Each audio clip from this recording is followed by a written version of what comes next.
మీరు హిందువులైతే ఒక్కసారి ఈ వీడియో చూడండి. भारत सरकार ने घोषित किया है, स्वयं भारत सरकार ने घोषित किया है कि पूरे विश्व में बीफ एक्सपोर्ट में हिंदुस्तान नंबर 1 है। किन चीजों के लिए गर्व किया जा रहा है? भाइयों बहनों, आपका कलेजा रो रहा है कि नहीं मुझे मालूम नहीं, मेरा कलेजा चिप चिप करके पुकार रहा है। और आप कैसे चुप हैं, क्यों सह रहे हैं, मैं समझ नहीं पाता हूं दोस्तों। एक्सपोर्ट इंडस्ट्री बंद करवा देंगे अगर आप जी। मैं आपको विश्वास दिलाकर जाता हूं, मोदी जी को तीसरी बार प्रधानमंत्री बना दो, गौ हत्या करने वालों को उल्टा लटका कर सीधा करने का काम। सबसे ज्यादा एक्सपोर्ट मुंबई से होता है 39.9%। अब आपकी सरकार है, बंद कर दो मुंबई में, बंद करो, बंद कर।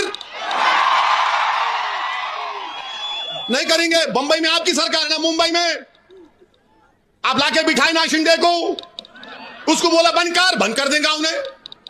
39% एक्सपोर्ट मुंबई से होता, उसके बाद अलीगढ़, गाजियाबाद, आगरा, वहां भी बंद कर दो, आपके योगी है वहां पर, बोल दो बाबा को, बाबा क्लोज। మోడీ గారు సీఎంగా ఉన్నప్పుడు ఏం చెప్పారో విన్నారు కదా.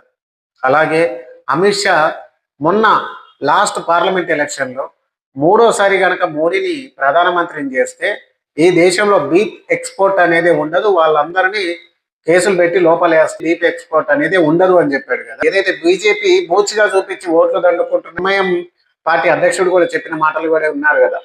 ఏమన్నాడు అతను? బంద్ చేయమని చెప్పాడు కదా. మరి బంద్ చేయండి సార్, ఏమైతుంది? 10 సంవత్సరాలు అధికారంలో ఉన్నప్పుడు మాకు బంద్ చేయడానికి చేత కాలేదు, ఇంకొక 5 సంవత్సరాలు అధికారం ఇవ్వండి, అప్పుడు బంద్ చేస్తాము, అప్పుడు మాకు చేత కాలేదు, ఇప్పుడు ఇవ్వండి అని మళ్ళీసారి అధికారం అడిగారు. సరే బంద్ చేస్తారు కదా అని చెప్పేసి మీకు అధికారం ఇచ్చారు. ఇక మీరు బంద్ చేశారా సార్? Beef export నడవట్లేదా? మీరు పాలిస్తున్న రాష్ట్రాలలో ఉంది కదా, నెంబర్ 1 ప్లేస్ లో ఉన్న మహారాష్ట్ర, అలాగే యూపీ, ఇక్కడే కదా ఎక్కువ బీఫ్ ఎక్స్పోర్ట్ అవుతుంది. మీరు అలయన్స్ పెట్టుకున్న ఆంధ్రప్రదేశ్ లో కూడా టన్నుల కొద్ది బీఫ్ దొరికింది కదా మొన్న పిఠాపురంలో. ఎవరిని సార్ మభ్య పెడుతున్నారు మీరు రెచ్చగొట్టడం వల్ల మీరు ఇక బంద్ చేస్తారు, గోహత్య నేరం అని చెప్పేసి అనే మిమ్మల్ని ప్రేరణగా తీసుకొని ఎంతో మంది యువత ఎన్ని దారుణాలకు ఒడగడుతున్నాయో తెలుసా సార్? మీరు తలుచుకుంటే ఒక్క సంతకంతో ఈ దేశంలో బీఫ్ ఎక్స్పోర్ట్ బంద్ చేయొచ్చు, కానీ బంద్ చేయరు.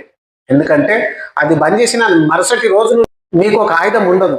ఎందుకంటే దాన్ని ఒక బూచిగా చూపించి హిందువులను అందరినీ ఓట్ల రూపంలో మార్చుకోవాలని చూస్తున్నారు కాబట్టి మీకు అలాంటి ఆలోచన అనేది రాదు.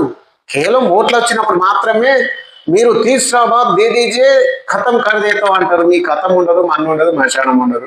కేవలం హిందువులను ఓట్ బ్యాంక్ మార్చుకోవడం మాత్రమే మీ టార్గెట్ తప్ప ఏమీ ఉండదు. హిందువులారా గుర్తుపెట్టుకోండి.